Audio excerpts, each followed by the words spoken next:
Opa, opa, opa, isso aqui é urgente. A temperatura da crise entre Brasil e Estados Unidos acabou de subir. Vamos começar com isso aqui, ó. Quero expressar para vocês mais o meu sentimento. Eu estou vivendo um momento que eu sinto, tenho a intuição que o Brasil vai viver um momento revolucionário. Agora, a questão é saber se nós estamos à altura desse momento, nós vamos ser capazes, nesse Congresso, de dotar o nosso partido de um estatuto, de uma organização para enfrentar o desafio, porque o desafio é o risco de guerra. O desafio não é só o que se representaria o golpe triunfante do Bolsonaro em 22 e a repressão que viria. Não, o desafio é a possibilidade dos americanos querem impor a vontade sobre nós. E nós sabemos o que significa se nós perdermos a eleição para a direita brasileira. Então, a reforma da estrutura do partido, a nossa mudança e leitura do momento certo eleitoral e da conjuntura, e a redefinição do nosso programa diz respeito à sobrevivência do próprio Brasil, da sua soberania, e da própria democracia e da possibilidade do povo brasileiro fazer realmente uma revolução no Brasil. Muito obrigado. De fato, né, Megali, o Centrão estava navegando em outras águas, né? O Bolsonaro estava virando meio que um passado distante, né? E agora, ao colocar o Flávio na disputa, ele volta com força aí para a mesa de negociações.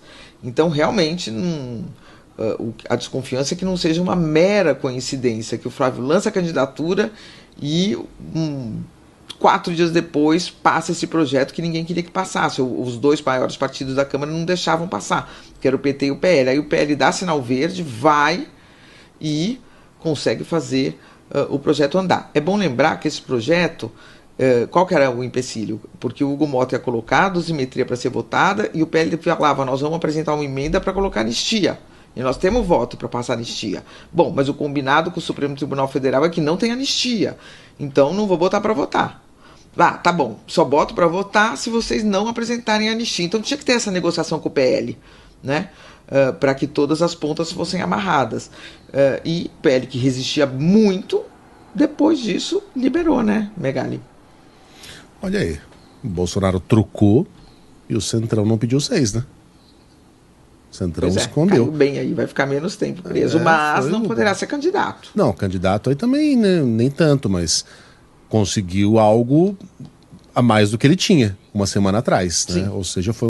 O advogado Martin DeLuca, que atua para a Trump Media e a plataforma Rumble, nos Estados Unidos, reforçou que o ministro Alexandre de Moraes, do Supremo Tribunal Federal, foi formalmente sancionado pela Lei Magnitsky em meio a rumores de uma possível revogação da medida das autoridades brasileiras. O pronunciamento, feito na terça, também menciona que as sanções a Moraes servem como aviso para autoridades europeias que violam direitos humanos. A manifestação aconteceu depois do Departamento do Tesouro dos Estados Unidos justificar a aplicação da Lei Magnitsky contra Moraes a pedido do congressista republicano norte-americano Rick McCormick. O objetivo de exigir uma declaração do órgão é reiterar a posição rígida e severa com a implementação das sanções, desatando qualquer recuo do governo norte-americano em relação às punições para autoridades brasileiras.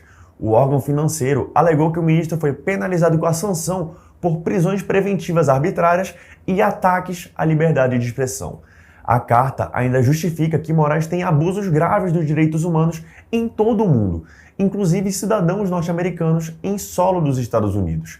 A aplicação da Lei Magnitsky contra Moraes e familiares inclui a revogação de visto, congelamento de bens e contas bancárias em solo ou instituições do país.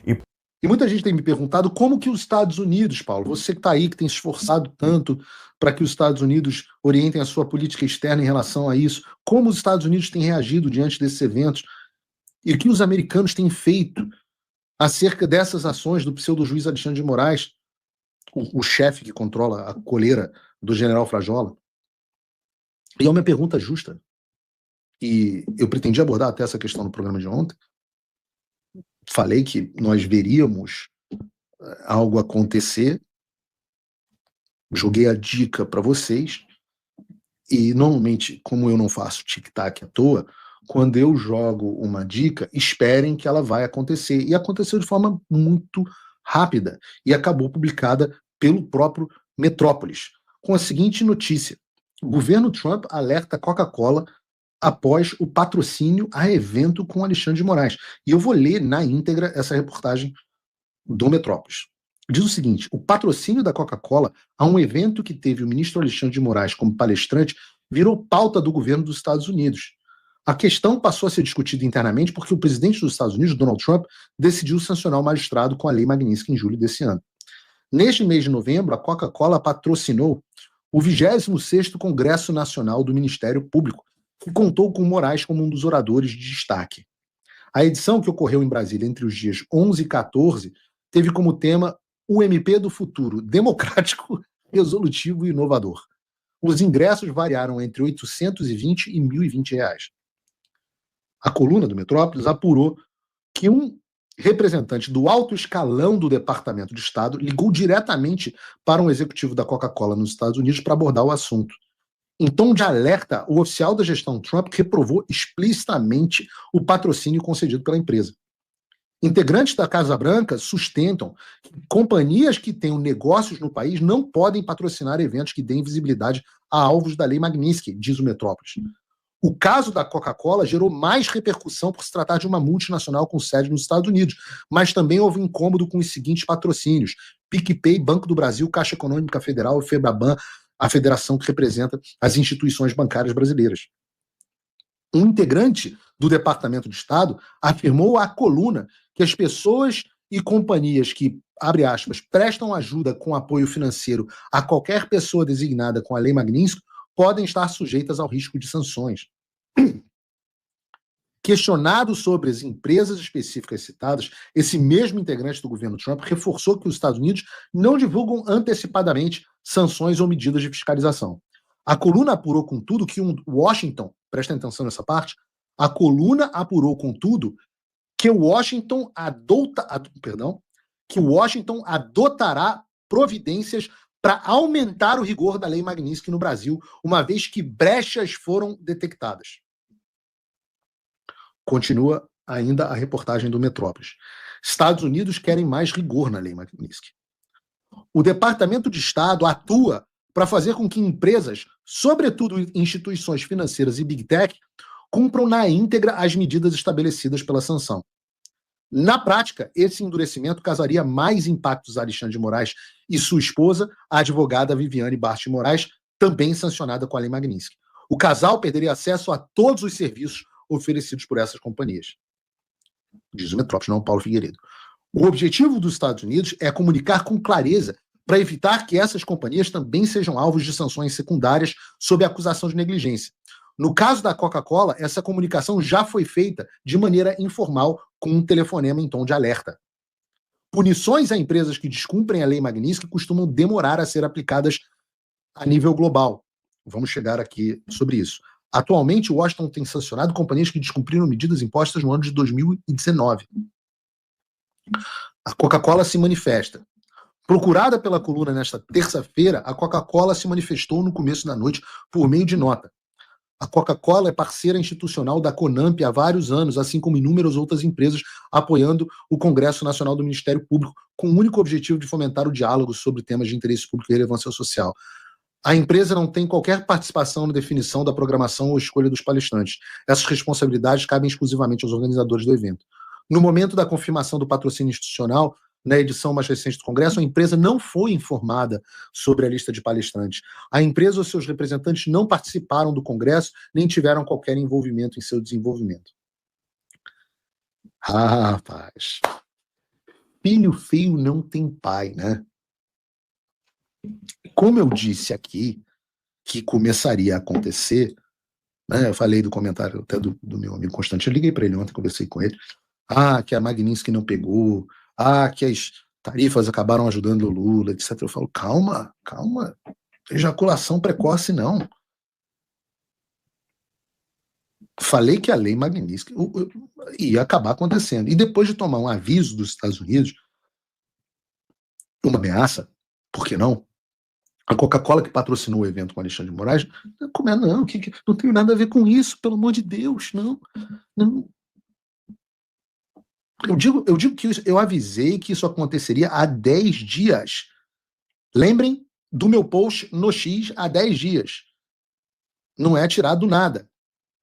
O que eu dizia? Peguei este flyer do evento e falei, o governo para não dizerem que, Paulo, você muda toda hora, o que eu trago é o que acontece. Disse o seguinte, o governo dos Estados Unidos, especificamente o OFAC, não é tão ágil quanto gostaríamos na hora de aplicar as penalidades àqueles que violam as sanções. E estamos trabalhando também nesta direção. Mas apesar de tardar, raramente eles falham. E o que eu disse, já estão cientes disso aqui. Ora, como eu poderia saber disso, na verdade? É o meu tic-tac. E o meu tic-tac não demorou, de ontem, não demorou nem 72 horas para começar a acontecer. Porque são os primeiros resultados após a tomada das ações aqui nos Estados Unidos, depois que o governo reabriu. Mas eu posso dizer que não serão os últimos que vocês verão.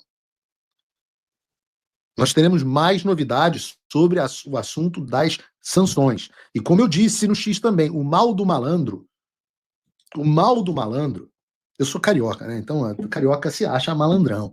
Carioca cresce no ambiente da malandragem. O problema é que a gente também aprende que o mal do malandro é achar que todo mundo é otário. Isso vale para os bancos do Brasil. O setor bancário. Vocês acham que escaparam só com isso que vocês fizeram? Vocês são malandros. Caramba! Pô, é que os russos não são malandros igual os bancos brasileiros. Não tinham pensado nessa grande ideia que os brasileiros tiveram para fugir das sanções. Os iranianos não são malandros. Os chineses, rapaz, chinês quase não faz malandragem, né? Os chineses, poxa, o sistema financeiro mais desenvolvido do mundo depois dos Estados Unidos, pô, não tiveram essa ideia brilhante que vocês tiveram, rapaz. Os ministros dos Supremos Tribunais do Irã não pensaram nessa possibilidade de fazer uma decisão dizendo que não podia cumprir a Lei Magnitsky. Todo mundo, porra, malandro mesmo, são os bancos brasileiros, é o Supremo Tribunal Federal.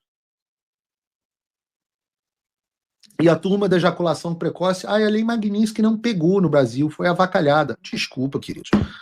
Vocês parecem crianças. Parecem meninos. De achar que uma coisa dessa gravidade acontece do dia para a noite e de achar que o governo americano vai deixar para lá o descumprimento de sanção.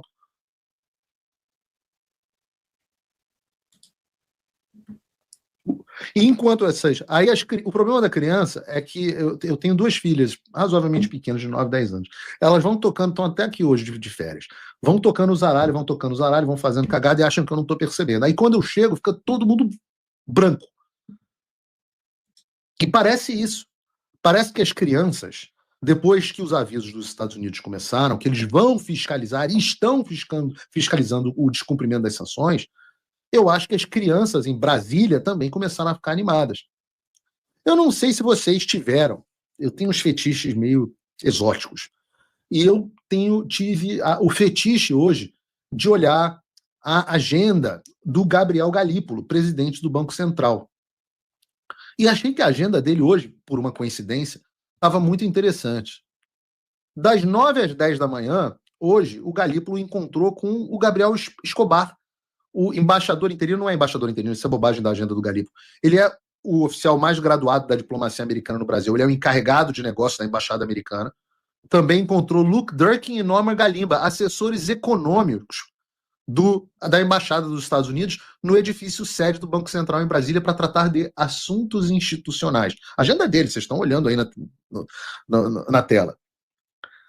Das 10 às 11, ele tinha uma audiência com o Bernard Mensah, presidente do Bank of America e membro do Comitê Executivo Global, Ricardo Diniz, Chairman Eduardo Alcalay, CEO do Brasil, e Augusto Urmeneta,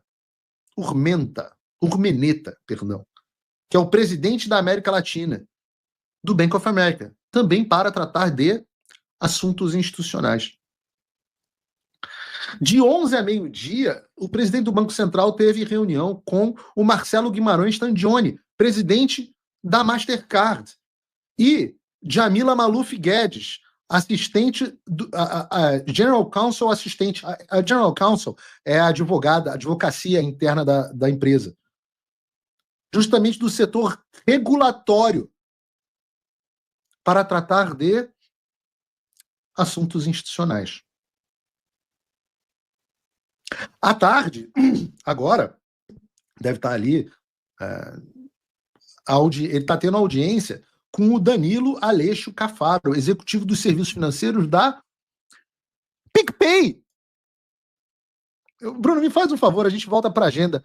Abre de novo aquele meu tweet que a gente acabou de mostrar, que tem o banner do evento do Alexandre de Moraes. Esse aí. Deixa eu ver se... Você aí na tela tá vendo que um círculo tá na Coca-Cola, etc. O outro círculo, eu não consigo ler, vocês me digam aqui no chat. O outro círculo tá... Qual é o nome da empresa, hein? Do entorno? Botem aí no chat para mim. Por um acaso é PicPay? Essa mesma PicPay que agora o diretor de serviços financeiros, Thiago Daniel, e o diretor jurídico, José Antônio Batista Costa, o presidente do conselho, João André Calvino Marques Pereira,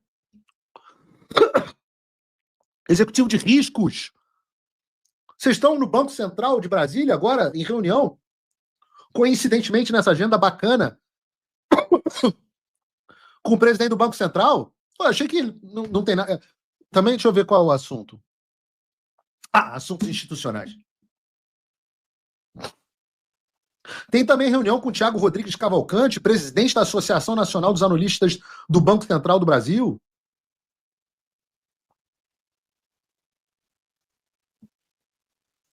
Que agendas bacanas.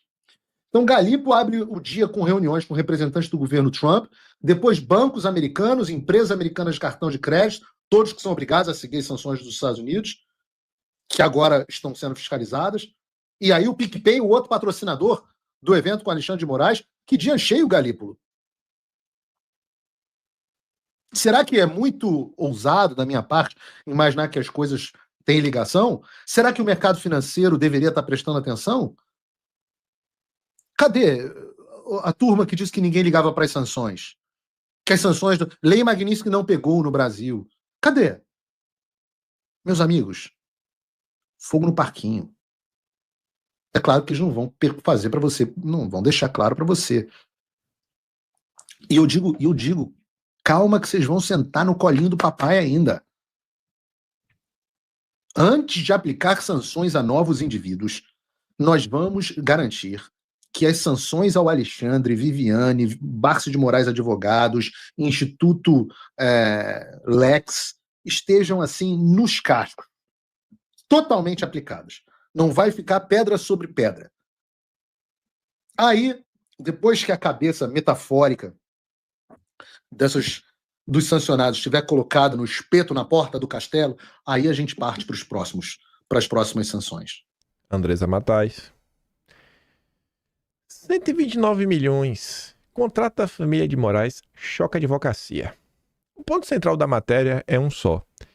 Andresa Matais foi conversar com advogados de escritórios renomados, e aí, segundo a Andresa, eles falaram sobre reserva, que possivelmente se trata do maior contrato já firmado com a banca de advocacia no país. Realmente é um baita de um contrato, Gente, é muito, assim, não é por uma causa, Você fez assim, você vencer essa causa, é uma causa bilionária, você vai ter X valor.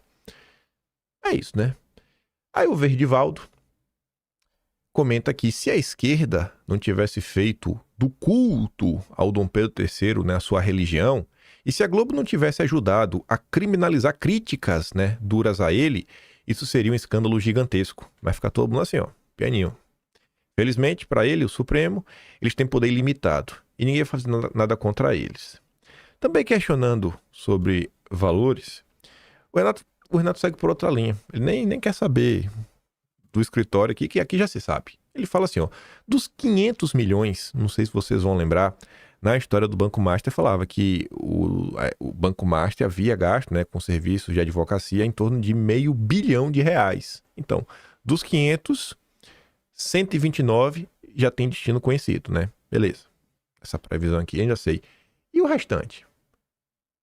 Para onde foram os outros 371 milhões? Às vezes, esses advogados aqui, é o maior contrato de todos. Tem mais 300 milhões aí pra gente saber, Vocês estão, às vezes, acusando, colocando ali o bode na sala, o pessoal não ir atrás. Imagina, gente. É muito dinheiro na mesa, pô. É fácil colocar o dedo na cara de um e dos outros. E depois nós questiona, né? E quanto será que o BTG e o Itaú gastam nesse sistema? É só o Banco Master que gasta? É só o Banco Master, ninguém mais? Seriam informações, né, importantes para entender a dinâmica de como as coisas funcionam no Brasil. Possivelmente nunca vamos obter essas respostas, mas seria muito bacana, viu? Se a gente soubesse. Aí vamos lá. Aí eu acho que juntou toda essa confusão ao longo do dia de ontem e a história do código de conduta do Fachin. E aí o Gadelha devia estar muito motivado e publicou que Dom Pedro III viaja de FAB a evento em Santa Catarina, enquanto o Fachin usa voo comercial. Mesmo tendo direito a viajar de FAB para qualquer lugar, né, por ser presidente do poder, Fachin optou por viajar a Florianópolis em avião de carreira. Você vê que claramente uma parte da imprensa anda muito satisfeita com o poder judiciário. Tem outros trechos aqui críticos nos últimos dias. Eu acho que a situação saiu totalmente do controle. Qualquer pessoa minimamente honesta sabia que não ia parar em Bolsonaro. Destruir o Bolsonaro, tudo vai voltar ao normal. Não. E agora, eu acho que eles estão preocupados, né? Agora tá difícil. Né? Tá difícil. Aí o mesmo Gadelha comenta aí sobre a questão do Código de Conduta, né? Acho que é inclusive por isso que o Fachin está viajando de voo comercial. Fachin propõe Código de Conduta para o Supremo e irrita outros ministros. Fico me perguntando quem estaria irritado. O nome apareceu que foi o Toffoli, segundo a Folha de São Paulo. A gente vai chegar lá, mas tá ali, ó. O Fachin colocou em debate interno na corte, e isso foi interno, viu? A criação de um Código de Conduta para integrantes do Supremo e de outros tribunais superiores do Brasil. A proposta de Fachin, segundo fontes do próprio Supremo, prevê a elaboração de um código de conduta com base na experiência do Tribunal Constitucional Federal da Alemanha, como é chamada a Suprema Corte Alemã. A ideia do presidente do Supremo é que o código preveja, por exemplo, limites ou restrições para a participação dos ministros em eventos privados, algo que rende muitas críticas a magistrados brasileiros atualmente. Fachin tá mexendo no vespeiro, né? O povo não vai poder ir para os eventos em Roma, Paris, Estados Unidos, né? Na Europa, para discutir o Brasil, no LIDE, Grupsfera. Faça isso, Fachin. A coluna apurou que a iniciativa de Fachin irritou algum dos outros ministros do Supremo, sobretudo a ala mais garantista, né? Que costuma organizar ou participar de eventos externos. Quem?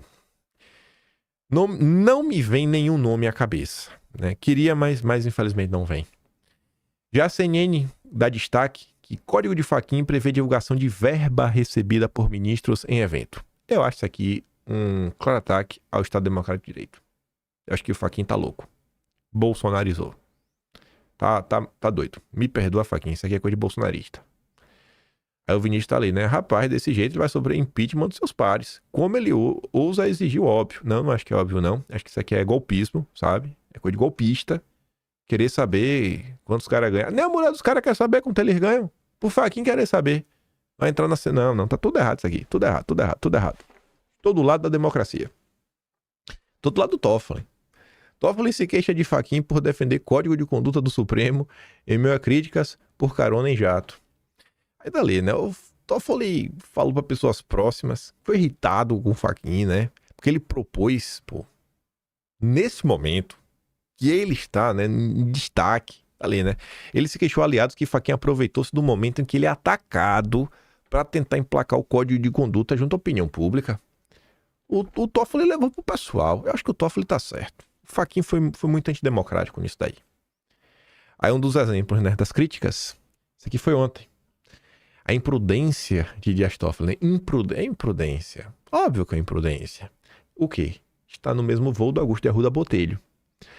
Aí o Estadão fez aquele seu editorial de sempre, que trata com muito respeito os ministros, né? Diferente como o Estadão trata o bolsonarismo, porque o bolsonarismo que é malvado. Tirando o bolsonarismo, todo mundo no Brasil merece respeito. A revelação de que Toffoli viajou em jetinho privado com Augusto de Arruda Botelho, advogado de um dos implicados na suspeita de fraude envolvendo o Banco Master, para assistir a final do Libertadores, não é menos escandalosa pelo fato de, no momento do embarque, o ministro, em tese, não saber que seria sorteado relator do caso no Supremo. Esses sorteios são maravilhosos. Mesmo antes do sorteio, A prudência já impunha a Toffoli a compostura esperada de um ministro da mais alta corte do país, evitando situações que pudessem suscitar dúvidas sobre a sua independência. Eu tenho certeza que o Toffoli é independente. É legítimo questionar, portanto, por que Toffoli não custeou com recursos próprios uma viagem de caráter pessoal para assistir a um jogo de futebol, optando por aceitar carona no avião de um empresário junto com um advogado diretamente interessado no desfecho de um processo que poderia ficar sob sua alçada como ficou. Por quê? Porque Toffoli não é burro. Você tem uma viagem de graça, você vai gastar por quê? Quem que gasta dinheiro podendo viajar de graça? E direto ainda, sabe? Jatinho, com os amigos. Não, eu tô do lado do Toffoli. Um democrata. Ao se deixar envolver nessa mixórdia, Toffoli sinaliza em primeiro lugar que não se importa com o escrutínio público. Ademais, autoriza que a sociedade veja com suspeita quaisquer decisões que ele tome envolvendo o Banco Master, seu controlador Daniel Vorcaro e Luiz Antônio Bull, executivo do banco representado pelo Botelho. Exigir de Toffoli mais compostura não é um capricho moralista desse jornal. Juízes formam uma classe especial de servidores públicos, dos quais se exige um padrão de conduta muito mais rigoroso na República. Aos magistrados, não basta cumprir as leis e se comportar de acordo com os mais elevados padrões éticos, é preciso parecer que assim procedem, né? Aquela história, a mulher de César não basta ser honesta, tem que parecer honesta. Isso advém a confiança dos cidadãos que, por meio do pacto social civilizatório, outorgam ao judiciário o enorme poder de decidir sobre suas lides. Logo, para um juiz, a aparência de imparcialidade é a condição indispensável à sua autoridade, inclusive moral. É nesse contexto que se torna ainda mais grave o fato de Toffoli ter viajado a lazer com um advogado diretamente interessado no desfecho do caso. No dia 28 de novembro, Toffoli e Botelho deixaram São Paulo rumo a Lima por volta das 10 da manhã. Poucas horas depois, a reclamação que pedia o deslocamento de competência foi protocolada pela defesa, do Banco Master no Supremo. No final daquela mesma tarde, Toffoli foi sorteado relator.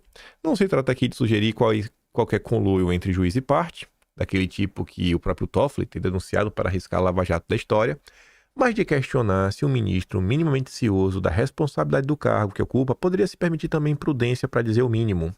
Toffoli poderia ter evitado tudo isso com a conduta simples e republicana. Viajar por conta própria, sem trazer para sua esfera privada alguém que depende de suas decisões como juiz para obter êxito profissional e financeiro. Por isso, diante da gravidade do quadro e do impacto direto que tais circunstâncias têm sobre a percepção de imparcialidade não só dele, como também do Supremo, impõe-se ao ministro o dever de se afastar da relatoria do caso. Tem que se afastar da relatoria. Por quê? Deixa o Toffoli, cara, do Banco Master. Não como concessão a pressões externas, mas como respeito à dignidade da magistratura, à corte e ao país. Ele tem que se afastar. Aí vem a pergunta. E se ele não se afastar, o Estadão vai fazer o quê? Vai chorar? Vai dar uma de golpista? O Estadão tem que ser fechado. Toffoli pode mandar uma busca e apreensão aí na casa dos Mesquita. Eu autorizo. Estamos com você, Toffoli. Sem piada nenhuma. Conhecendo o Brasil, se Toffoli mandasse uma busca e apreensão contra o Estadão, você ia reclamar? É autoritarismo. Pra quem tá se dando mal, né? Ver outro se dar mal, pelo menos é igualdade. Não esperaria menos desse grande democrata. Pacheco saiu em defesa do Toffoli e diz ver excesso em críticas por carona em jato. Pacheco falou que as críticas são excessivas, sabe? O Pacheco diz ver improcedência nas críticas direcionadas ao Toffoli. Merece ou não merece ser indicado para o Supremo? Eu não vi o Messias defendendo o Toffoli. O Messias não vem sendo um grande democrata. O Pacheco, sim. A circunstância do ministro ter compartilhado um voo privado na companhia de um advogado não faz dele suspeito ou impedido para julgar processos que então esse advogado como patrono constituído definidamente, disse o Pachecão. Fosse assim, seria muito fácil, por conveniência ou ardil, gerar suspensão e impedimento de um juiz para evitar que ele julgue uma causa. É muito fácil, né? Um avião, você pegar uma pessoa de um caso específico, cria uma armadilha, fala assim, olha, vamos criar uma armadilha. Vamos pedir pro Flamengo ganhar ou perder, o Palmeiras tá ali, e aí a gente faz aqui uma viagem de jatinho, né? Tipo, a gente chama ali um cara do caso pra botar só pra sabotar. É muito fácil, né, Pacheco? É um negócio assim muito fácil. Extremamente fácil. E o Pacheco disse, né, também concordar com o fato do caso Master estar no Supremo e sob sigilo. É um democrata. E ele realmente é um grande democrata. Acho que o Pacheco tem mais de 2 metros de altura. Não sei se deveria falar um grande democrata ou um alto democrata. Viva o Brasil! Isso só está acontecendo por conta da perseguição ao bolsonarismo. Essas pessoas se uniram para destruir o bolsonarismo e acabaram destruindo o Brasil. Parabéns a todos os envolvidos. Aí vem outro insuspeito, Reinaldo Azevedo. Esse faz realmente um jornalismo muito bom. Eu ia falar independente, mas nem sei se posso falar isso. Por quê, né? Deve se declarar impedido ou não deve se declarar impedido. Eu faço uma observação de saída. O meu sócio no Reconverso, o Valfrido Vardi, é um dos advogados do Vorcaro, não nessa coisa criminal que eu saiba, porque eu também não entro em detalhe. Ele não interfere no meu jornalismo, não interfere na advocacia dele. E, portanto, quem quiser considerar que o que eu estou falando aqui não é digno de nota, fique à vontade. Enfim, eu estou fazendo essa observação. Agora... Não, eu levo a sério tudo que você fala, Reinaldo. Eu sei que você jamais iria ter uma opinião parcial sobre o caso só porque o seu sócio, Valfrido Vardi, é um dos advogados do Master. Você está acima de tudo isso. Você é um jornalista independente, Valfrido, ou Reinaldo. Eu sei disso.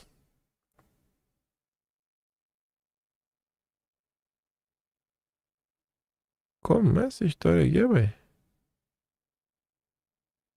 Que coisa, viu? Que assunto para outro dia. Não é de hoje, não. Envolve aqui o Edinho Silva. Mas que coisa, viu? Mas, enfim. Aí vem a Malu Gaspar. Golpista, óbvio. Golpista demais. Tava lá na Globo News. Achou que tava, sei lá, no Pânico. Ela achou que tava no Quinto Elemento. Tá doida da cabeça. E aí começou a atacar os ministros do Supremo. A Andréa Sadi até tentou chamar ela pra razão, sabe? Fazer aqui uma ponderação, mas bateu a cabeça, bebeu água de privada, não sabe o que tá falando. Golpista. Vai ser presa.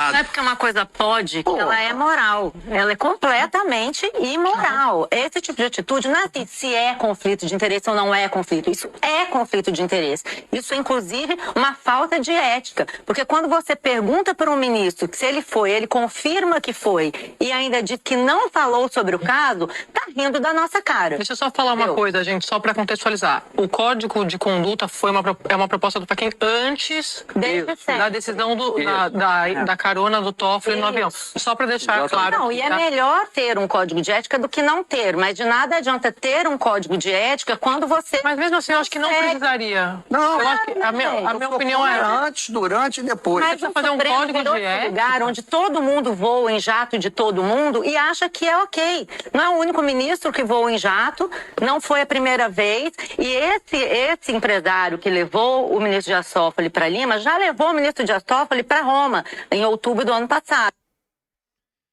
Eu estou com a Andréa Sadi. Não precisa de código de ética, não precisa nada. Eu nunca vi ninguém pedir, né? Você pega a Bíblia. E eu comento na Bíblia, o pessoal pediu um código de ética para Jesus seguir. Siga Jesus, o Filho de Deus.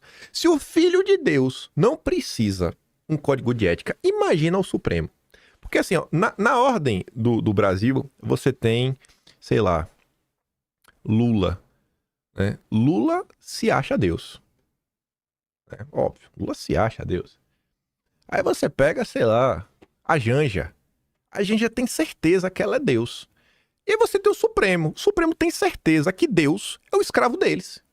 Pronto, aí você vai pedir pra eles um código de ética, tá maluco.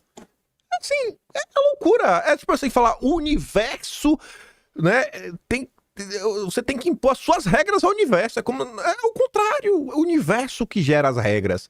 Mas que loucura, velho. Tem que ser presa. tem que ser presa, rapaz. Não tem condição, é uma golpista. Malu Gaspar tem que ser presa, eu tô contra ela. Estou ao lado da Andréa Sadi, estou do lado dos democratas. Eu, Reinaldo Azevedo, eu tô cansado disso. Tô cansado do golpismo. Aí vem o Lauro Jardim. Um cara experiente. Trazendo aqui outra visão do caso. Toffoli, Arruda Botelho e o outro lado da moeda do conflito de interesses. A Lauro Jardim vem para nos mostrar aqui a revelação. Enquanto tá todo mundo aí criticando, achando ruim, a gente tem que olhar que a vida, você pode ter o copo meio vazio ou meio cheio. O Lauro Jardim prefere olhar o copo meio cheio. Que tudo que tá acontecendo, na verdade, é bom. Não para todo mundo, mas por Augusto de Arruda Botelho. A revelação da situação de conflito de interesses deveria produzir desgaste aos personagens envolvidos na situação. Nem sempre, porém, as coisas acontecem dessa forma. O caso de Augusto de Arruda Botelho, advogado de Luiz Antônio Bull, diretor de compliance do Banco Master, é um exemplo disso. E por quê? Augusto estava lá, né, com o Toffoli, foram lá ver o jogo, Flamengo versus Palmeiras. Enfim, aí ele conta ali, faz o resumo do caso. E aí mais, né? Foi justamente atendendo a um recurso de Arruda Botelho que Toffoli decidiu também dar acesso a todos os elementos de prova já documentados na investigação da PF, que eram do interesse de Bull. Toffoli determinou ainda que todas as novas ações e medidas de investigação passassem a ser previamente submetidas não mais à Justiça Federal, mas ao crivo do Supremo, ou seja, ao crivo do próprio Toffoli, agora o guardião master do processo.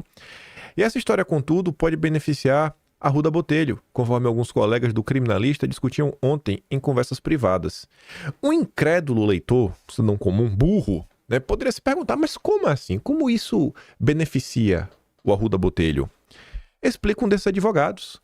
De certa forma, Augusto de Arruda Botelho, ele sai poderoso dessa história, porque para eventuais futuros clientes enrolados, ele acabou mostrando proximidade, verdadeira ou não, com o ministro do Supremo. É um belo chamariz para novos clientes. Quem não quer contratar um advogado que tem acesso aos segredos do universo? Você quer? Augusto de Arruda Botelho. Olha aí. Aí o Renato comenta, né? O mais saboroso nessa história não é nem o jatinho, nem o sigilo, nem o botelho. É ver que o mercado e o judiciário finalmente largando a pose e se engalfiando em público, né? Como que a coisa realmente funciona. O mercado é realmente o mercado. A gente tá lidando com banco, com banqueiros, com a Faria Lima, né? Esse é o Brasil. Em uma fala golpista, que por muito menos o Daniel Silveira foi preso. Então, eu acho que o Alessandro Silveira também deveria ser preso. Alessandro Vieira falou assim, ó. Ele cita a viagem de Toffoli e diz que prisão de ministros se avizinha. Um golpista. Por muito menos, Daniel Silveira foi preso. Fazer esse tipo de ameaça, sabe? Liberdade de expressão, não é liberdade para cometer crimes. Ainda fez na frente do Lewandowski. Eu achava que o Lewandowski tinha que ter dado voz de prisão na hora, diante desse atentado, nessa ameaça ao Estado Democrático de Direito. Ainda mais também, ou até mesmo Fabiano Contarato, presidente da CPI, prendeu o relator, ainda porque era delegado da PF, se acovardaram. Ontem a democracia perdeu. Aí o Fabiano Lando escreveu um texto até bacaninha, pra gente encerrar aqui e falar da dosimetria, em que a cúpula do judiciário ameaça a sociedade do ponto de vista do andar de baixo. Poderes excepcionais com inquérito das fake news, relações perigosas com poderosos, blindagem a ministros e altos salários fazem o Supremo ser visto como ameaça à sociedade. Aí ele começa falando assim, ó, são no mínimo 4 os pontos em que o Supremo e a cúpula do judiciário são vistos como ameaça à sociedade. E não por gente que engrosse as fileiras do bolsonarismo, da extrema-direita, do golpismo ou coisa o que valha, mas por pessoas comuns que pensam, ok, o pessoal tentou o golpe, né, já foi encarcerado, mas os sentenciadores estão indo demais em tantas situações a ponto de ameaçar e desmoralizar quem diz proteger a democracia. Em primeiro lugar, estão os poderes excepcionais investidos pelo chamado inquérito das fake news, que no final das contas serviu para condenar Bolsonaro e companhia por tentativa de golpe. Se os conspiradores estão enjaulados, qual afinal a razão de se manter um instrumento que funciona como uma espada sobre toda a sociedade, com poder de prender, censurar e ainda colocar tudo sob sigilo. Vão para quase 7 anos. Qual é o risco que corremos para a permanência desse instrumento de força?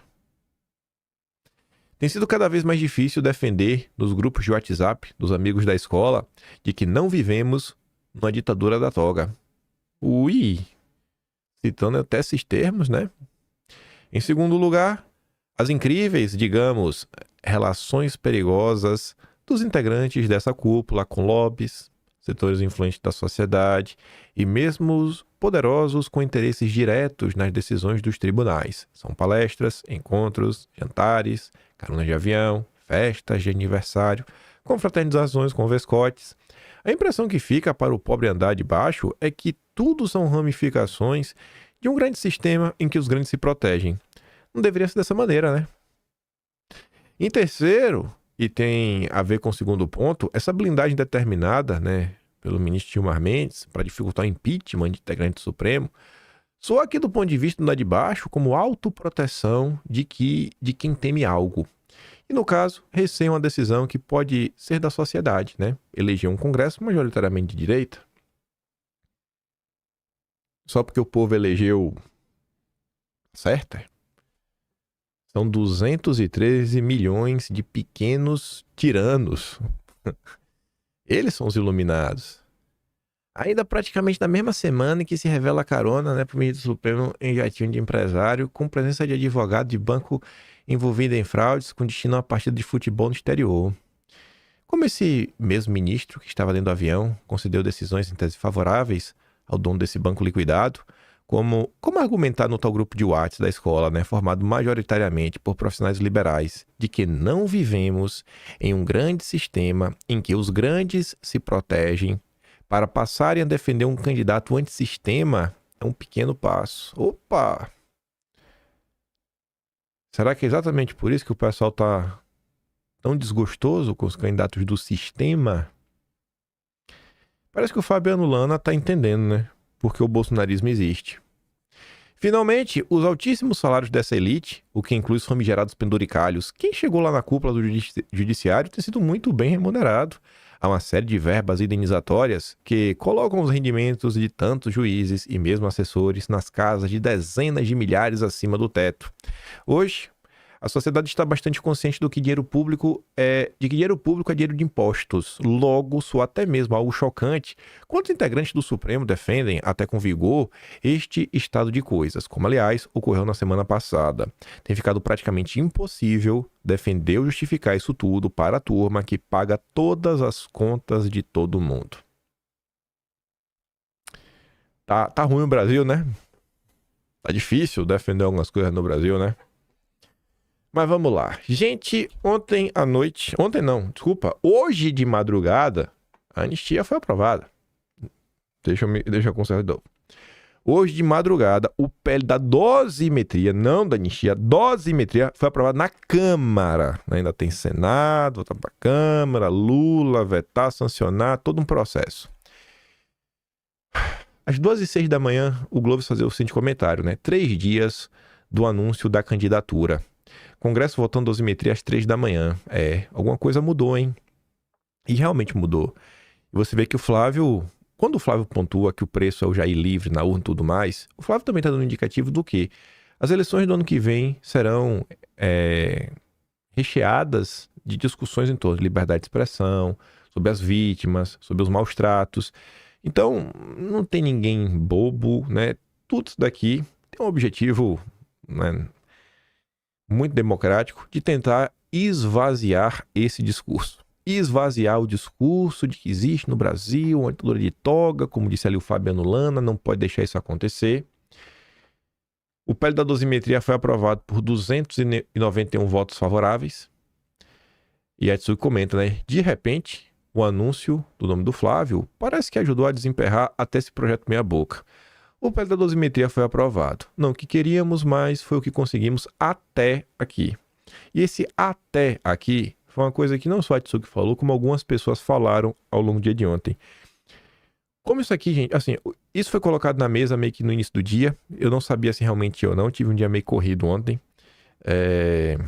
Enfim, algumas notícias não tão boas a nível, assim, não de minha família, mas na família de Michele. Não vem ao caso nesse momento. Aí eu não fui atrás.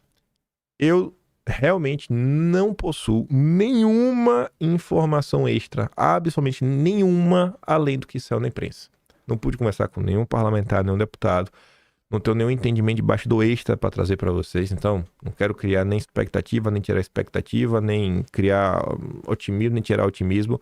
Só mostrar para vocês algumas coisas que eu acho que valem de reflexão. Tentarei buscar mais informações para dar aquela opinião que, no mínimo, eu deixo no ar alguma coisa a mais. Mas a Folha de São Paulo já noticiou, né? 2h30 da manhã.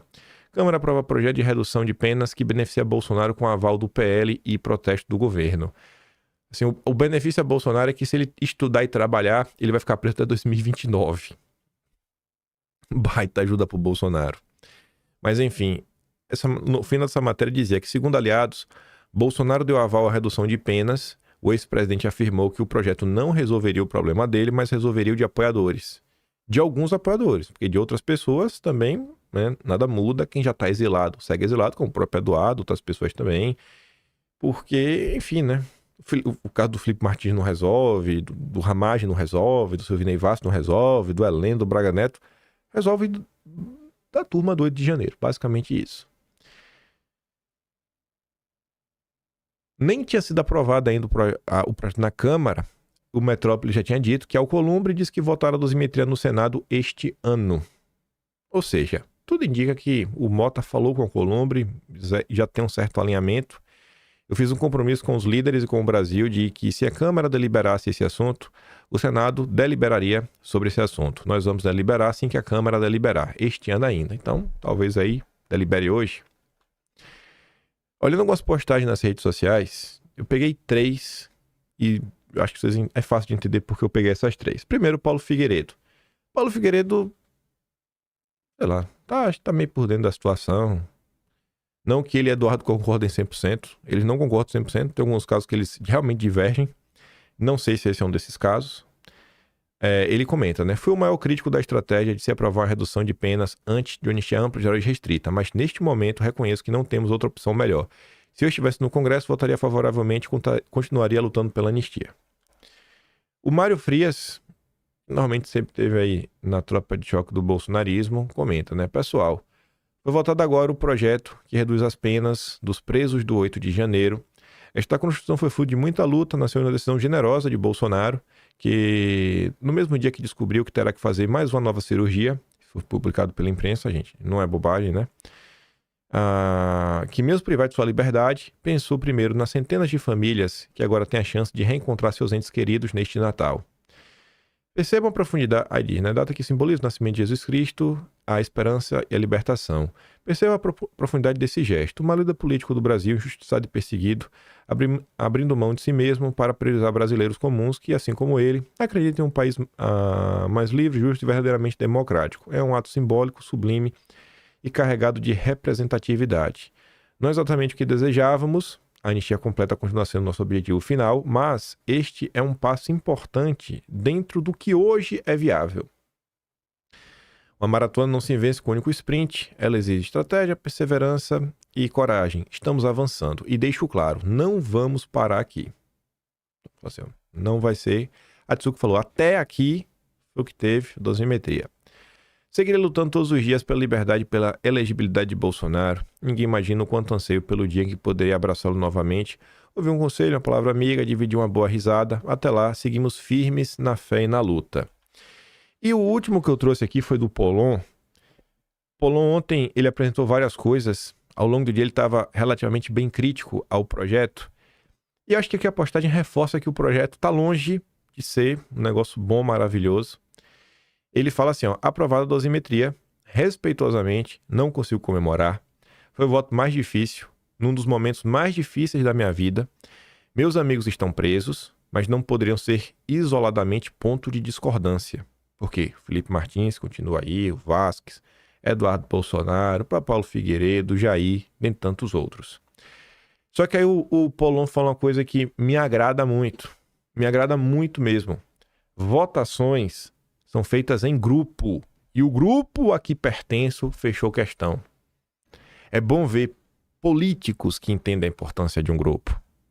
Todos criticamos a desunião da direita, assim não serei eu o elemento de desunião, uma vez que o que nos une é Bolsonaro. E fui informado que, além das famílias e advogados favoráveis ao projeto, o próprio presidente determinou a votação favorável, externada pelo próprio Flávio. Perdi, espero ter errado no meu parecer, na minha percepção, né? Vida que segue, estou votando a favor, estou aqui só dando meu esclarecimento, é para jogar em grupo, jogamos em grupo. E, assim, ninguém vai parar por aqui, né? Ninguém vai se contentar só com esse projeto. E aí, ao longo do dia, como se foi de madrugada, tenho certeza, tenho convicção, teremos aí mais comentários.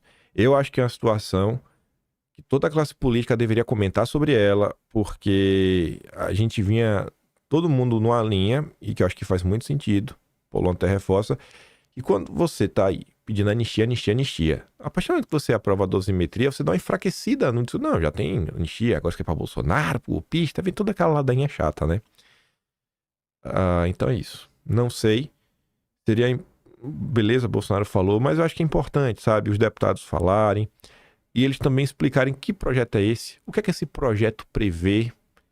Realmente as pessoas vão ser soltas? Existe alguma previsão? Quando? Como será esse processo?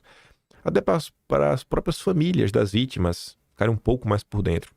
Eu achei que seria de grande valia se os nossos deputados pudessem ajudar um pouquinho isso daí, né, explicando esse processo. Mas vamos continuar. Pra gente falar agora de coisas realmente mais positivas. Falar do nosso presidente Flávio Bolsonaro, Mito Júnior. Flávio Bolsonaro teve 1,86 milhões de menções após lançar pré-candidatura. Dados da Bytes mostram que o assunto registrou 19 milhões de interações nas redes sociais, sendo que ganhou 311 mil seguidores em seus perfis em 4 dias após o anúncio. E não para por aí. Aqui, assim, quanto esses números representam ou não, se virou notícia é porque realmente chamou a atenção. E vocês estão vendo. Flávio Bolsonaro, presidente, dominou as redes sociais, deu aquela energia que faltava para a direita há um bom tempo. Mito Júnior tá demais. Aí, o Ipsos IPEC, em parceria com a Globo, fez uma pesquisa e coloca assim, né, intenção de voto para presidente. E o que é que isso mostra? Que são dois caras acho que é o único grupo do mercado mais à direita mesmo, mais bolsonarista, que é o pessoal do Traders Club, que é o Israel Massa, o Pedro Albuquerque e tem o Luciano Costa. Aí o Israel comenta, né? Flávio Bolsonaro tem 19%, supera Tarcísio de Freitas na disputa presidencial, segundo pesquisa Ipsos IPEC Band. Não falei Globo, né? Band. Flávio aparece com 19, Tarcísio com 17. E aí o Pedro diz, ó, o Flávio dominou as mídias sociais desde sexta e vocês ficaram hipnotizados. Como o pai, empatado com o Lula, não iria transferir parte significativa dos votos para o Flávio. Vários, inclusive, que falaram comigo, diziam que Flávio iria cair nas pesquisas. Pelo contrário. Mal começou e já disparou.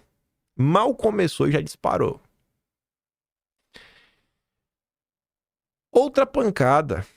E esse dado aqui é muito importante, rapaz. Porque na eleição de 2022, como é a eleição da polarização, falava que era uma eleição da rejeição. O menos rejeitado levaria. E olha para isso daqui. O recorde de rejeição é do Lula. A rejeição do Flávio é muito menor do que o Lula. Vejam só, né? E o Globo diz, ao longo da campanha, a rejeição cai ainda mais. E eu acho que tem uma forte tendência disso acontecer. E você ainda tem outro fator. Se a rejeição do Flávio tem a tendência de cair, a do Lula, papai. Lula é aprovado por 42. Desaprovado por 52. A maioria do Brasil já desaprova o Lula. A maioria do país já desaprova o Lula. E mais. Porque aqui é só um número seco. Mas se falando de tendência, a tendência é o Flávio reduzir a rejeição, ganhar mais apoio. E do Lula? O Lula estava naquele momento, né? Que estava reduzindo aquela percepção do ruim péssima. E a ótima, a boa estava crescendo. Pois bem, A ótima e boa já estagnou. E a ruim e péssima já voltou a subir. A percepção que o governo Lula é um fracasso já voltou a subir. Devagarzinho, como estava antes. Quando chegar no que vem, que a turma realmente entrar no período de eleição, começar a se informar, começar a ver, começar a discutir o que foi o Lula, começar a relembrar dos casos, e aí, gente, já tá tudo registrado, né? Dessa vez, nessa eleição, não vai ter um escândalo do Lula que a gente vai esquecer. Que todas as falas do Lula estão registradas e organizadas. Onde? Atlas Brasileiro. E tão mesmo. Os links dos vídeos, tudo lá, tudo bonitinho. Fácil de encontrar. Sempre um capítulo dedicado. Tem vários normalmente tá dentro do capítulo chamado Carreta Furacão. E aí tem um subtema que eu coloquei o nome. Pérolas lulistas. Quando não faz parte de um escândalo gigantesco, tá lá. Eita, rapaz. Tem compilado aí pra gente fazer um vídeo, acho que 2 horas seguidas só com falar de Lula. Me segura, Lula. Já tá escrito, não tem nem o que fazer, já tá escrito. Já tá escrito, é um PDF, as pessoas só vão aí, vão juntar. Motivos para criticar o Lula não faltarão. E com essa ferramenta de inteligência artificial, qualquer um de vocês pode chegar, por exemplo, fazer o upload de todos os Atlas no notebook LM da Google, que é tipo o ChatGPT da vida. Aí você sobe todos e ele pesquisa só nessa base de dados. Aí você fala aí, irmão, me lista aí todas as falas escandalosas do Lula, né?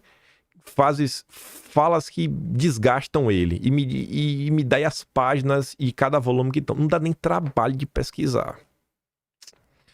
Ah, Lulinha, me segura no que vem, viu? A gente vai reclamar de tu. Aí o senhor Flávio Bolsonaro ontem foi visitar o Jair e falou coisas bem animadoras. Aí se colocou, né? Aqui é um Bolsonaro e tem filhote de Bolsonaro pelo Brasil inteiro. Não vai ser uma caneta que vai acabar com a gente. Flávio tá se saindo melhor do que o esperado. Tá mesmo. Mito Júnior tá demais. Saber que os soluços de Bolsonaro diminuíram e que ele ficou feliz porque porque a militância voltou a se animar, foi a melhor parte. Os apoiadores de Bolsonaro sempre foram seu combustível. Lembram do cercadinho? Ele dizia que começar o dia ali, mesmo com poucas pessoas, era o que lhe dava gás para enfeitar o dia todo, né? A candidatura é irreversível. Vamos ouvir aqui o Flavião. Isso tudo de forma injusta, mas pelo menos já hoje ele estava bem mais disposto, não estava com soluços.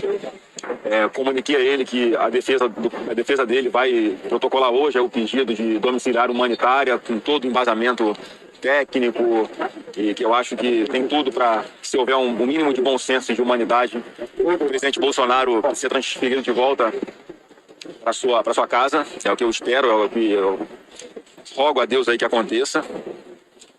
Expliquei para ele um pouquinho, atualizei do que está acontecendo aqui fora, passei a minha impressão do impacto sobre o lançamento do meu nome como pré-candidato à presidência da República, e ele ficou muito feliz. Deixei com ele a primeira pesquisa que saiu após o anúncio que foi do Instituto Veritas, já me bota ali no empate técnico com o atual governo, desgoverno do país.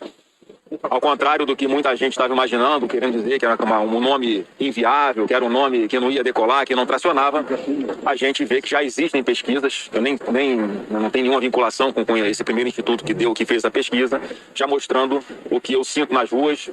Falei para ele do ânimo generalizado da nossa militância, que estava de cabeça baixa, estava angustiada, sem o norte para seguir. Agora o presidente Bolsonaro deu esse norte.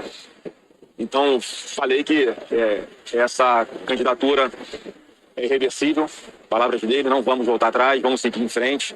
E a partir de agora, a gente conversando com as pessoas, a competência para tratar de anistia é do Congresso Nacional, cabe ao outro poder respeitar, porque não tem absolutamente nada de inconstitucional, a não ser que eles queiram inventar alguma coisa para continuar mantendo esse objetivo deles forte, que é deixar o Bolsonaro fora da vida pública. Então, a minha candidatura mostra que isso não vai acontecer. Aqui é um Bolsonaro e tem filhotes de Bolsonaro pelo Brasil inteiro, tem mais de 60 milhões de Bolsonaros pelo Brasil, e não vai ser uma caneta que vai calar a gente. E mais uma vez, ele aqui ficou muito feliz quando viu o resultado dessa primeira pesquisa, ficou muito feliz com a reanimação, com de acender essa chama da nossa militância, principalmente, sabendo que agora a gente tem o norte, agora a gente tem uma candidatura real para ir consolidando e ganhando musculatura a cada dia. E o que ele falou foi isso: na hora de ir embora, me deu um abraço, aquele soco clássico aqui no meu peito, fica firme, moleque, que a gente vai ganhar. Então essa é a mensagem que eu passo para todo mundo: fica firme que a gente tá forte também. Fica firme, fica firme. Eu tô animado aqui já, viu? Eita, já falei, viu? Na posse, sou eu do lado do Jair. Mas aí de quem quiser tomar meu lugar, a gente vai sair na mão. Ai. Aí, Dudu, também falou com a imprensa ontem, tava lá na Band News. A Edson comenta assim, ó: o Dudu está feliz com a candidatura do Flávio, como se fosse ele mesmo candidato. E reconhece que ele é a melhor escolha por ser agregador e articulador.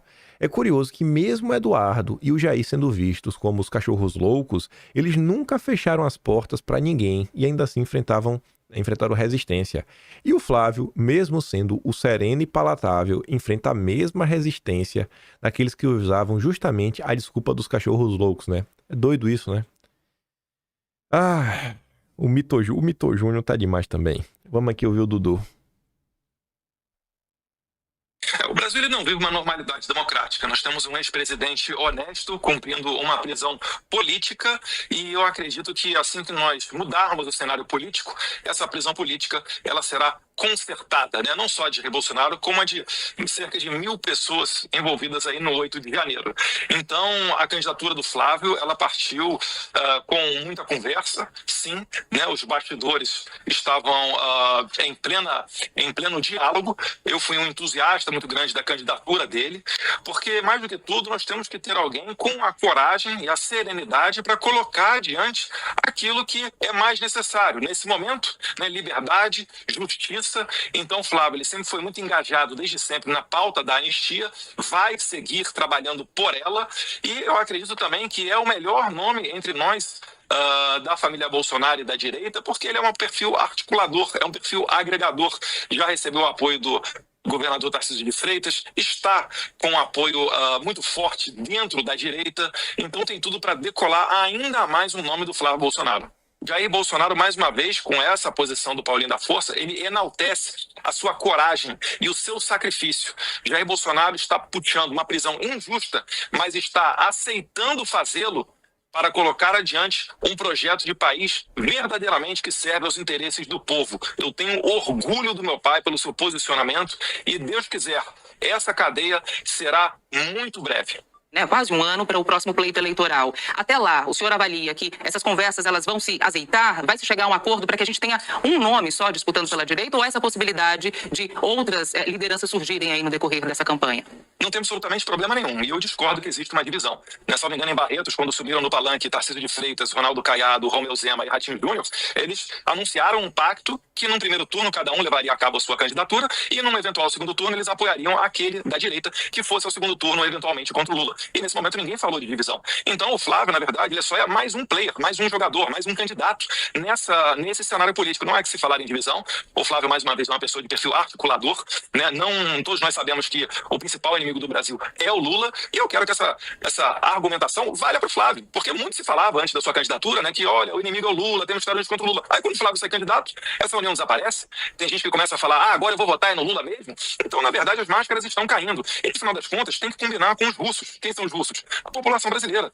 A população brasileira é que vai dar o recado final. Então é saudável numa democracia que exista mais de uma candidatura à direita. Elas fazem bem e fazem parte da democracia. Não vejo como problema nenhum e também não identifico como uma divisão da direita. A minha parte é fazer essa coalizão internacional da direita, né, mundial. Porque a gente sabe que o nosso inimigo ele atua também de maneira global. Essa perseguição que o Jair Bolsonaro sofre, também sofre a Marine Le Pen na França, também sofreu o Trump nos Estados Unidos e assim por diante. Eu só rezo, né, eu só oro para Deus para que ele proteja a vida do meu irmão Flávio Bolsonaro, porque se tornou, de certa maneira, rotineiro o assassinato de candidatos à direita. Vídeo Miguel Uribe na Colômbia, o Villavicencio no Equador, a própria facada no Jair Bolsonaro, o tiro na orelha do Trump. Então eu acho que a partir de agora, com a firmeza e a coragem do Flávio para anunciar sua candidatura, que inclusive fiquei mais feliz como se fosse eu mesmo me candidatando, né, torcendo muito pelo meu irmão, eu agora peço orações pela vida dele, para que ele não sofra essa injustiça como Jair Bolsonaro sofreu em 2018 e quase veio a falecer. Você vê como é o Dudu, né? A minha parte. Todo mundo fazendo a sua parte. Todo mundo entendendo que, cara, ninguém precisa fazer tudo. Um faz aqui, um faz acolá. E que vai, velho.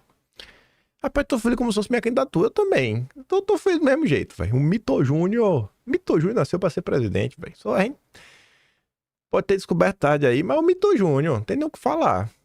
Eu tô até pensando já, sabe, no que vem, o Flávio chegando nos aeroportos, o aeroporto começando a receber o Flávio. Daquele jeito. Vai mostrar pro Brasil e falar, irmão, é assim que funciona na direita, sabe? A gente veio pra ganhar, mas ganhar com força. E eleger uma bancada alinhada, verdadeiramente alinhada. Eu não tenho dúvidas que vamos eleger mais pessoas de direita na Câmara do que temos agora. Será o suficiente para ter 257 votos? Não sei. Mas vai ter mais. Vai ter mais. E no Senado tem muita chance, viu, de ter a presidência do Senado. A tão famosa e importante presidência do Senado. Mais uma manchete para eu jogar a minha humildade de lado e ser arrogante. O que é que eu tenho dito? Eu tava feliz demais. Eu falei, gente, eu só vejo o tipo pessoal lá, porque a Michelle, porque o Flávio, porque o Ciro, como que o André Fernandes. Eu falei, bicho, vocês estão perdendo tempo, velho, com bobagem. Vocês têm que estar felizes com o que aconteceu. E eu falava, estamos diante, finalmente, velho, do maior freio de arrumação, que eu que acompanho isso aqui há tempo. Nunca teve uma tentativa de organizar.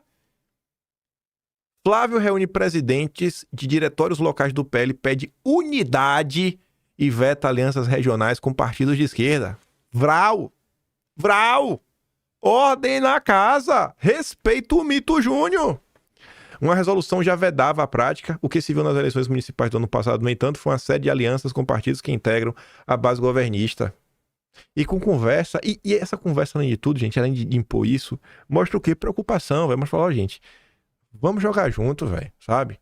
Vamos jogar junto. Eu tô chegando aqui agora na humildade, velho. Humildão aqui, falo pra vocês, sabe? Porque o cara foi escolhido pra ser presidente da República, gente.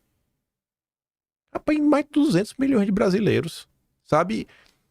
Imagina aí, tu nasceu. Acho que ninguém nasceu e falou, eu vou ser presidente da República. Só os caras foram muito loucos, tipo o Lula o Lula tem a cara que é alguém assim, né?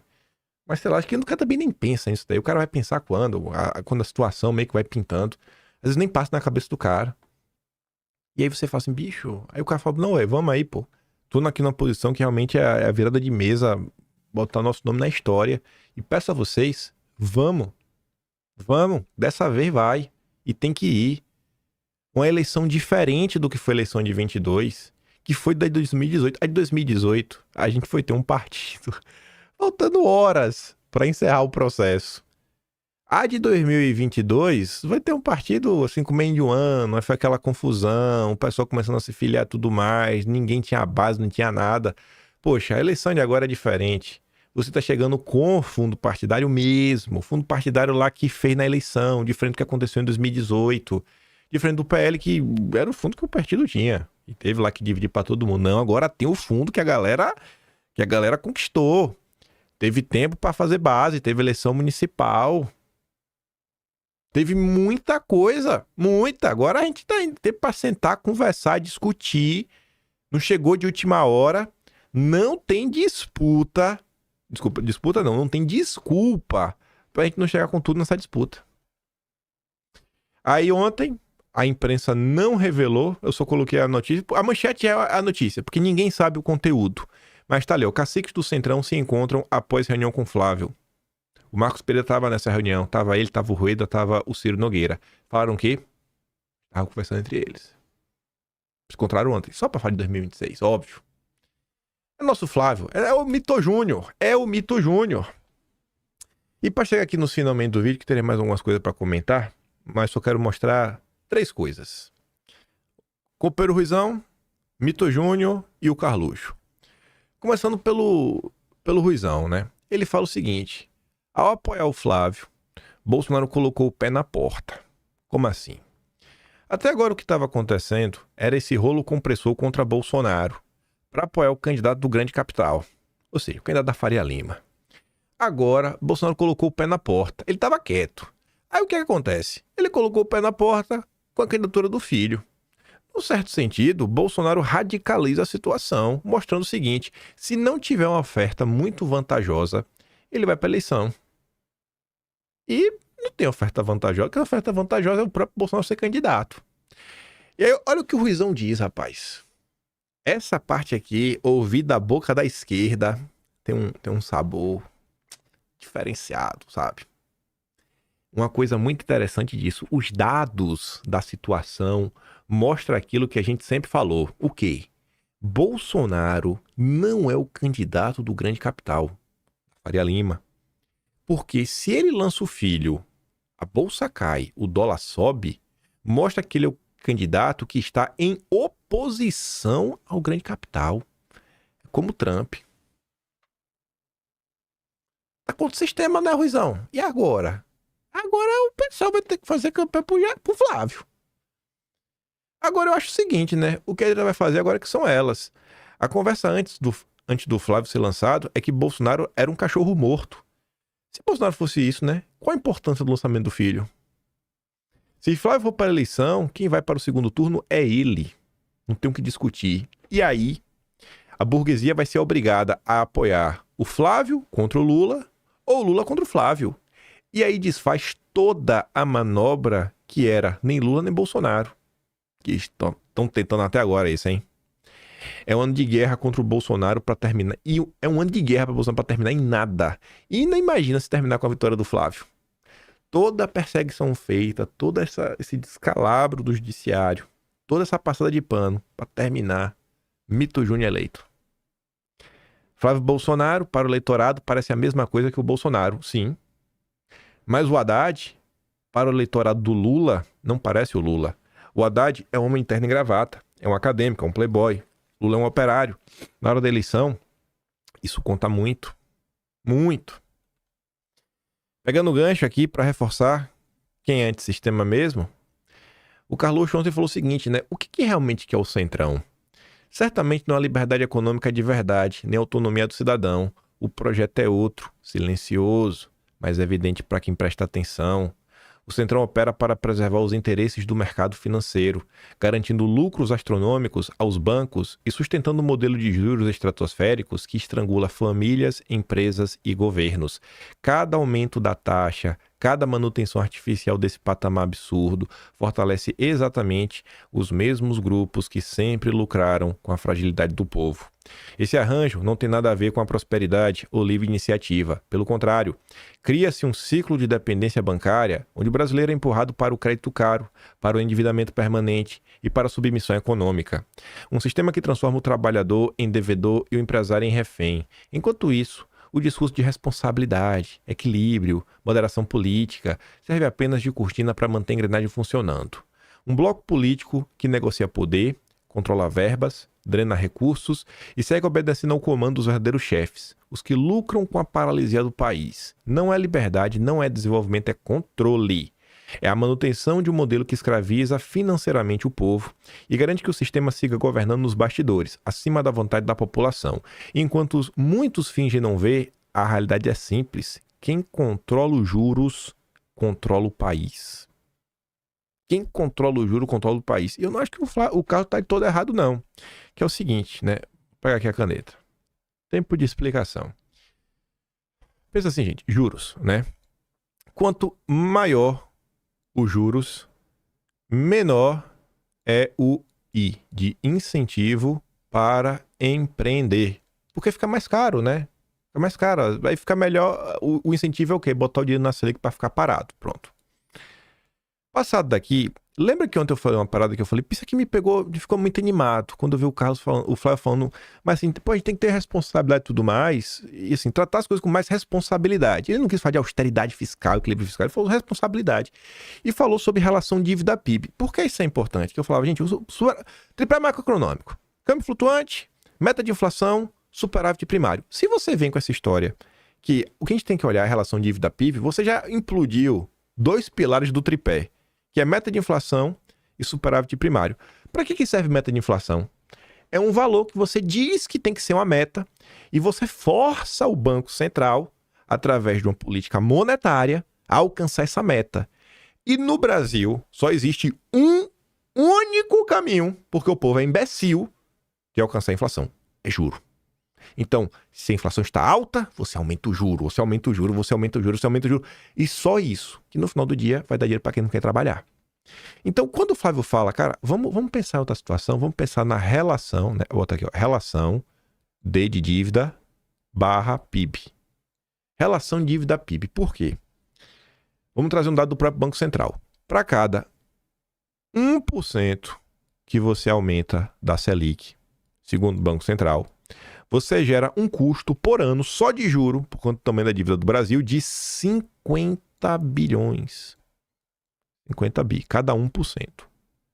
Esse dinheiro, às vezes, podia estar sendo utilizado para desenvolver o país. Como assim, Kim? Vai entender? Vamos trazer para sua vida. Você pegou um empréstimo, beleza? E você tem a sua empresinha. Aí a sua empresa tem aluguel, conta de água, luz, telefone, funcionário. Aí na sua empresinha, vamos supor que esse custo operacional é de 100 mil. Bota aqui, ó, 100k. É a sua empresinha. Aí você lucrou por mês, você teve um lucro, vou botar aqui, ó, de 110. 110k. Desculpa, você faturou 110k, ou seja, qual o lucro? Bota aqui, ó, lucro de quanto? De 10k. Você ganhou 10k. Sobrou para você, em tese. Depois de pagar água, luz, telefone, funcionário, imposto. Só que você tinha pegado o empréstimo. Você, na sua vida, você lembra, pô, sobrou 10 mil, cabe. E agora, quanto é o empréstimo? Ah, o empréstimo, vamos botar, a parcela do empréstimo é 15 mil. E aí você se lascou. Você não conseguiu pagar o empréstimo. Tá devendo 5. Na vida real, você tá lascado. E no mundo dos economistas brasileiros, não, no mundo você tá de boa. Por quê? Porque se discute o que é o superávit primário. O superávit primário é isso daqui, ó. É o lucro que você tem, ou prejuízo, antes da dívida. Então, no Brasil, a gente vive preso nessa lógica de que tem que ter o superávit primário, tem que ter o superávit primário, tem que ter o superávit primário. Mas vamos voltar para cá, ó. Cada 1% da dívida da Selic é 50 bilhões por ano. Então, imagina o seguinte cenário. Você fecha o ano com déficit zero. Só que a Selic comparação, você não está conseguindo pagar muita coisa. Aí você olha o nominal.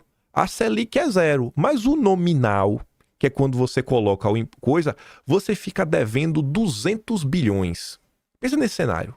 Você está devendo 200 bilhões, bicho. 200 bilhões. 200 bilhões, se cada 1% é 50, você está falando o quê? De 4%.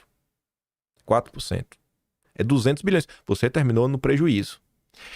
Aí agora pensa o seguinte, né? Você pega o Brasil e fala, gente, aqui a conta de padaria não é 100% dessa forma, mas só para você entender como a galera escraviza no final dos juros. A conta bem, não é tão preto no branco assim. Aí imagina, quando você sai dessa lógica de só ter um superávit primário e esquece que você tem um prejuízo bilionário dos juros, que você não está computando nisso, porque você precisa gerar superávit para pagar o empréstimo e não está gerando. Imagina você falar o seguinte, cara, vamos focar na trajetória dívida-PIB. Porque a gente está tendo, na verdade, déficit no nominal. Se você reduz o juro em 5%, sobra 250 bi. Vamos botar assim, né? Não elas por elas. Você reduziu 5%, você economizou 250 bi. Beleza? 5%, caiu para 10%. Você concorda que, de forma muito simplória, se o governo injetar 250 bi na economia, o prejuízo no final é o mesmo com a Selic a 15%? Porque você reduziu a Selic, aí abriu 250 bi no nominal, na relação dívida-PIB. Porque você reduziu o juro. Você continua sem ter superávit, mas agora, em vez do dinheiro estar indo pro bolso de banqueiro, cara, tu investiu em algum lugar. E talvez esse dinheiro que tu investiu em algum lugar possa render frutos lá na frente. Que seja tu pegar esse dinheiro e dar na mão do povo. Fala assim, toma. Se tu me apresentar um projeto de tirar uma empresa do papel, eu vou te dar um dia de graça. Vai lá, pá. Agora tem que construir. Tu vai lá e constrói. Constrói casa. Casa popular para dar quem mora em favela. Pô, vamos construir casa. Vamos pegar essas coisas só para favelado. Pronto, já foi. Você termina com o mesmo ponto, só que em vez do dinheiro tá indo para juro, para banqueiro, e para quem comprou, né, papel do Tesouro, você gastou de outra forma. E movimentou a economia. Então, assim, quando você muda uma simples visão da economia, estou colocando aqui em termos muito simplórios, não é 100% assim, óbvio. Mas você consegue entender que quando você troca uma coisa pela outra, muda tudo? Aí, eu acho que isso aqui também é animador, e não é questão de pilha, nem crítica, nem nada, que é o seguinte. A imprensa fez muita questão no primeiro momento de bater nessa tecla. Olha lá, foi pedir conselho pro Guedes, isso, aquilo, outro. E o Flávio postou aquela notícia. O Flávio confirma que procurou Paulo Guedes. Aí ele bota e dá uma desmentida falando assim, ó. Minha fala sobre o professor Paulo Guedes foi tirada de contexto. Na última vez que conversamos, e fui privilegiado com mais uma aula sobre economia, sequer existia a minha candidatura na mesa e nunca falei com ele sobre isso. Não vejo que o Flávio tá criticando, tá falando, tá falando assim, ó, eu não quero, nesse primeiro momento, me associar a nada. Eu não quero chegar com um pacote que vou ser obrigado a cumprir X, Y, Z, etc, tudo mais. E eu acho que isso é importante. Eu vou pegar a percepção que eu tenho a conversar com outras pessoas da direita. É que o pessoal tá começando a entender, eu vou passar só uma percepção. Tem mais notícias pra gente comentar hoje, nem vai dar tempo, senão o vídeo vai ficar gigantesco. Queria falar o Tarcísio, mas eu vou falar.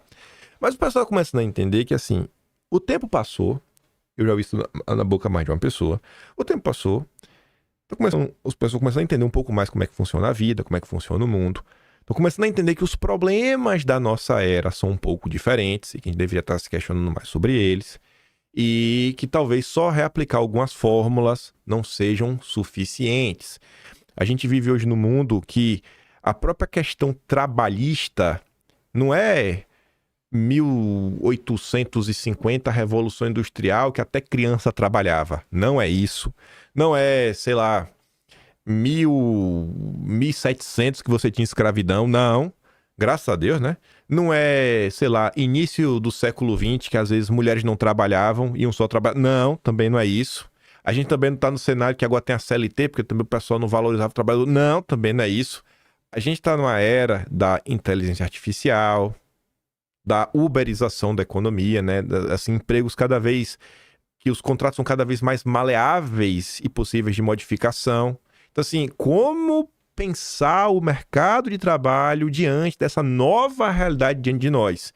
Talvez, né, as experiências anteriores não sejam suficientes para lidar com isso.